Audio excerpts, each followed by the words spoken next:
আপনারা জানেন গতকাল যে ঘটনা ঘটেছে এটা পশ্চিমবাংলার মানুষের একটা যে দিনটাকে আমরা মনে করি যে সবচাইতে একটা দুঃখজনক এবং একটা নির্লজ্জের একটা প্রমাণ রাখে। অর্থাৎ এই ঘটনা যেটা হচ্ছে আমরা কখনো আশা করিনি পশ্চিমবাংলার মানুষ।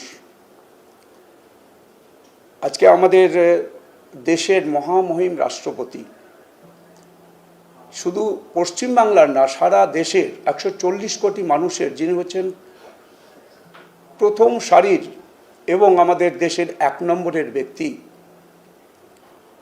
শুধু তিনি আদিবাসী মহিলা নন, আজকে তিনি হচ্ছে গোটা দেশের মানুষের শ্রদ্ধেয় একটা ব্যক্তি, একজন মহামহিম রাষ্ট্রপতি। তাকে অপমান করা হয়েছে। তিনি এখানে আসছেন, শিলিগুড়িতে আসছেন একটা আদিবাসীর ইন্টারন্যাশনাল যে আদিবাসী কনফারেন্সে তিনি যোগ দিতে। এখানে কোনো একটা যে পার্টির কোনো অনুষ্ঠানে তিনি যোগ দিতে আসেননি, আদিবাসীদের অনুষ্ঠান। একজন আদিবাসী, একজন সম্প্রদায় থেকে আসা আদিবাসী সমাজের একজন আমাদের গণ্যমান্য ব্যক্তিত্ব, একজন মহিলা, তাকে ওখানে ওই সম্মেলন করবার যে জায়গা যেখানে তারা চেয়েছিলেন আদিবাসী সমাজের পক্ষ থেকে, সেটাও তারা পাননি, অনুমতি পাননি। সেখানে তাকে 2-3 জায়গায় ঘুরে বেড়াতে হয়েছে। একজন রাষ্ট্রপতি আসছেন। আমরা জানি আমাদের যে আমরা এটা সবাই জানি, এবং মহামহিম রাষ্ট্রপতি নিজেও, মাননীয়া দ্রৌপদী মুর্মু নিজেই বলেছেন, নিজেও তার দুঃখের সাথে এটা বলেছেন যে কোথাও যদি কোনো রাজ্যে মহামহিম রাষ্ট্রপতি কোনো রাজ্যে যান, এটা প্রোটোকলেই পড়ে যে তাকে সেখানে স্বাগত জানানো। মুখ্যমন্ত্রীর সেখানে মুখ্যমন্ত্রীরা থাকেন এবং রাজ্যের যারা হচ্ছেন যে প্রবীণ মন্ত্রী তারা থাকেন। কিন্তু পশ্চিমবাংলায় এটা কি হলো? এটা কি কখনো আমরা আশা করতে পারি যে একজন রাষ্ট্রপতি আসছেন, মুখ্যমন্ত্রী নেই, কোনো মন্ত্রী নেই, তাকে বিভিন্ন জায়গাতে ঘুরে বেড়াতে হয়েছে। সে ওখান থেকে বাগডোগরা যেতে হয়েছে 30 কিলোমিটার দূরে। এটা কখনো আমরা কি পশ্চিমবাংলার মানুষ এটাকে আমরা কেউ আশা করতে পারি? পশ্চিমবাংলার মানুষের কাছে কি এটা এই ঘটনা এটাকে কেউ প্রত্যাশা করেন? আজ আমাদের পশ্চিমবাংলার আদিবাসী সমাজকে অপমান করা হয়েছে। শুধু পশ্চিমবাংলার না, দেশের সমস্ত আদিবাসী সমাজকে অপমান করা হয়েছে। দিশামরান যত আদিবাসী অপমান হয়, নুনাগান এদিকে কায়েম কাউ দিয়া, এতটা অধিকার কে দিয়েছে? যে আদিবাসীরা তারা তো মানুষ, তারা তো পশ্চিমবাংলার মানুষ, এই রাজ্যে বাস করেন, অথচ এই আদিবাসীদেরকে অপমান করা হলো।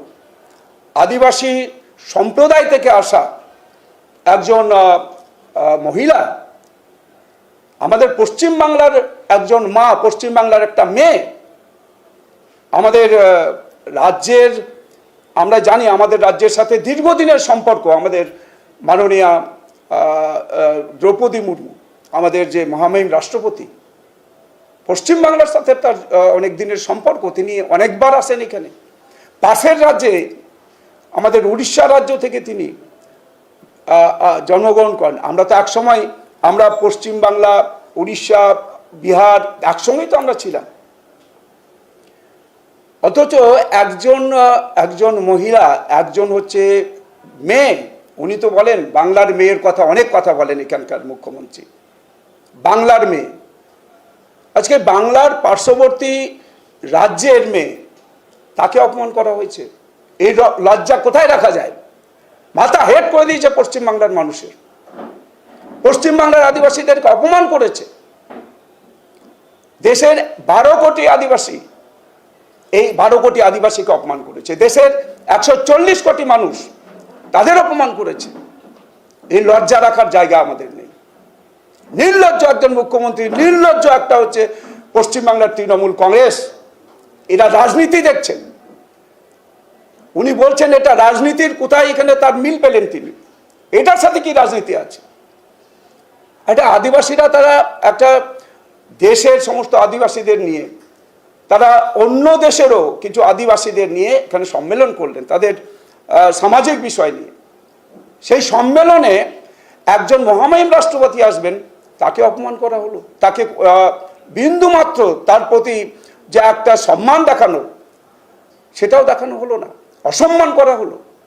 তা আমরা সেই জন্যেই ধিক্কার জানাই এদের, পশ্চিমবাংলার মুখ্যমন্ত্রী সহ পশ্চিমবাংলার তৃণমূল কংগ্রেসকে ধিক্কার জানায়। তিনি শুধু আদিবাসীদের না, এখানে দেখেছেন যে রাজবংশীদের সাথেও একই রকম সম্পর্ক তারা করেন, একইভাবে রাজবংশীদের অপমান করেন, মতুয়াদের অপমান করেন। যে এখানে ঠাকুর হরিচাঁদ গুরুচাঁদ সম্পর্কেও আপনারা দেখেছেন কিভাবে একটা অশালীন কথাবার্তা বলেছেন একজন মুখ্যমন্ত্রী হয়ে। ঠাকুর হরিচাঁদ এবং ঠাকুর গুরুচাঁদ তাদের কিভাবে হচ্ছে যে তাদের নাম উচ্চারণ করেছেন। এখানকার একজন মন্ত্রী, আমাদের যখন রাষ্ট্রপতি নির্বাচনের পর রাষ্ট্রপতি যখন বিভিন্ন জায়গায় গেছেন, তার চেহারা নিয়ে মন্তব্য করেছেন। এগুলো কখনো মেনে নেওয়া যায়? হ্যাঁদে গিয়ে আয়, চেকা গিয়ে আয়, আরে উনি হরমোন জ্বালতে উনি ওনাদের অধিকার তো করেন কা দিয়া। একদম তো মন্ত্রী, তিনি কারামন্ত্রী অখিলগিরি, তিনি তার চেহারা সম্পর্কে সেখানে তিনি মন্তব্য করেছেন, অশালীন বক্তব্য রেখেছেন, অশালীন কথাবার্তা বলেছেন। এটা পশ্চিমবাংলায় এটা শোভা পায়, পশ্চিমবাংলার তৃণমূল কংগ্রেসের কাছেই এটা শোভা পায়। এটা আমাদের কাছে দুর্ভাগ্য। আমরা পশ্চিমবাংলায় আমরা আছি, আমরা পশ্চিমবাংলার মানুষ, আমরা আদিবাসী সমাজ। আপনারা জানেন পশ্চিমবাংলাতে আদিবাসীরা কতটা হচ্ছে তারা আক্রান্ত, কতটাই হচ্ছে আদিবাসীরা আজকে অমর্যাদার মধ্যে এখানে পশ্চিমবাংলায় আছে। এখানে যদি আপনি দেখেন যে কয়েকদিন আগে আমরা ফাঁসি দেওয়াতেও দেখেছি, সেখানে একজন অন্তঃসত্ত্বা মা, তার পেটে লাথি মারা হয়েছে, পেটেই তার শিশু মারা গেছে, গর্ভপাত হয়েছে। আদিবাসীরা যখন ওখানে তারা একসাথে আবার প্রতিবাদ করতে গেছেন উত্তরকন্যাতে, তাদের উপরে জল কামান, তাদের উপরে কাঁদানে গ্যাস, গুলি ছোড়া হয়েছে, মিথ্যা মামলায় ফাঁসানো হয়েছে। আমরা যদি দেখি যে 2018-র দিকে সম্ভবত, আমার যা মনে পড়ছে, দেবজিৎদার যদি মনে পড়ে, আমার ঠিক মনে পড়ছে না, 2018-র দিকে রায়গঞ্জে 3 জন মহিলা, আদিবাসী মহিলা, যারা ওখানে হচ্ছে যে অপেক্ষা করছিলেন গাড়ি ধরার জন্য, তাদেরকে রেপ করা হলো। তার এখনো কোনো বিচার হলো না, কোনো সাজা পায়নি। কত আদিবাসী আজ মহিলারা তারা হচ্ছে যে রেপ হচ্ছেন, তারপরে হচ্ছে যে খুন হচ্ছেন, তার কোনো বিচার নেই। আমরা দেখেছি আদিবাসীরা, যেহেতু হচ্ছে যে আদিবাসীরা দীর্ঘদিন ধরে ভারতীয় জনতা পার্টির সাথে তাদের একটা যোগ আছে, সম্পর্ক আছে, অর্থাৎ এরা চায়, ভারতীয় জনতা পার্টি যেটা চায় রাষ্ট্রের কথা বলে, রাষ্ট্রের জন্য ভারতীয় জনতা পার্টি একমাত্র রাষ্ট্রের জন্য সেবক হিসেবে কাজ করে। এটাই কি তাদের অপরাধ যে আদিবাসীরা ভারতীয় জনতা পার্টিকে বেশিরভাগ সমর্থন করে?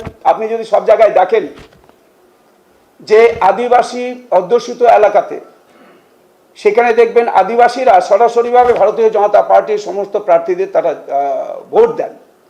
আমি একজন আদিবাসী সম্প্রদায় থেকে, আমি তো সেখানে আদিবাসীরা আমাকে পুরোপুরি ভোট না দিলে, যদিও সবারই সমর্থন পেয়েছি, তা না হলে ওই জায়গা থেকে জিতে আসা খুব কঠিন। তো আমরা এইভাবে এই আদিবাসীদেরকে আমরা দেখেছি অপমান করা হয়েছে, তাদের মর্যাদা দেওয়া হয়নি। অথচ আমাদের রাজ্যের মাননীয় মুখ্যমন্ত্রী অনেক সময় দেখেছেন যে আদিবাসীদের সাথে নাচেন এবং হাতে গ্লাভস পরে। এটা কল্পনা করা যায় আদিবাসীদের কতটা তিনি অচ্ছুত মনে করেন। শুধু লোক দেখানো তিনি নাচেন, যে মানুষ দেখছে যে উনি নাচছেন আদিবাসী মহিলাদের সাথে, তা হাতে গ্লাভস। তার মানে আদিবাসী যারা হচ্ছে মহিলা, তাদের সাথে হাত মেলানো যাবে না, গ্লাভস পরতে হবে। অর্থাৎ তাদের হাতে যদি হাত লাগে তাহলে এটা হচ্ছে সহনীয় নয়। তাই আমি এটাকে মনে করি তৃণমূল কংগ্রেসের এটা যে ম্যাকি ভারত। চ্যানেলে নতুন হয়ে থাকলে সাবস্ক্রাইব করতে ভুলবেন না, আর অবশ্যই লাইক করে শেয়ার করতেও ভুলবেন না। নমস্কার।